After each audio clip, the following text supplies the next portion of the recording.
Hey everyone, welcome back to the channel. If you're someone who loves customizing your WordPress site and making editing easier, then you're going to love today's tutorial. In this video, I'll show you how to add a top bar on your WordPress website step by step using the latest interface. By the end of this video, you'll have a professional looking editing setup that'll make your workflow faster and smoother. So let's get started. First, open your browser and head over to the WordPress homepage. At the top right corner, click on Login. This will take you to the WordPress sign-in page where you can access your site dashboard. Now, instead of typing in your credentials manually, I recommend clicking Continue with Google. It's not only faster, but also a more secure way to log in. Once prompted, select your Google account and you'll be logged in instantly. After logging in successfully, you'll land on your WordPress dashboard. From here, scroll down to the Quick Links section. Click on Edit Site.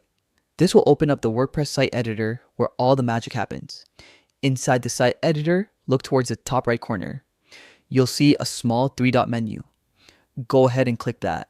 This menu contains several advanced options for managing your editor view.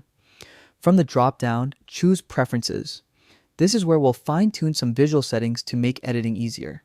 Now, under Preferences, click on the Appearance tab. Here, you'll find different options related to how your editor looks and feels. Look for the setting that says Top Toolbar. By default, this might be turned off. So let's toggle it on. As soon as you enable the top toolbar, you'll notice that all your editing tools move neatly to the top bar.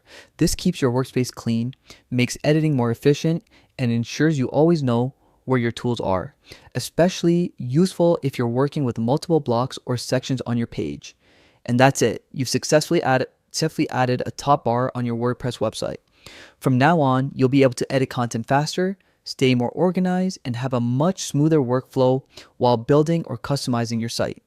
And there you have it, a quick and complete guide to adding a top bar on WordPress. If this video helped you, make sure to hit the like button and subscribe for more easy WordPress tutorials just like this one. Got questions or want to see another customization tip? Drop a comment below. I reply to every single one. Thanks for watching, and I'll see you in the next tutorial.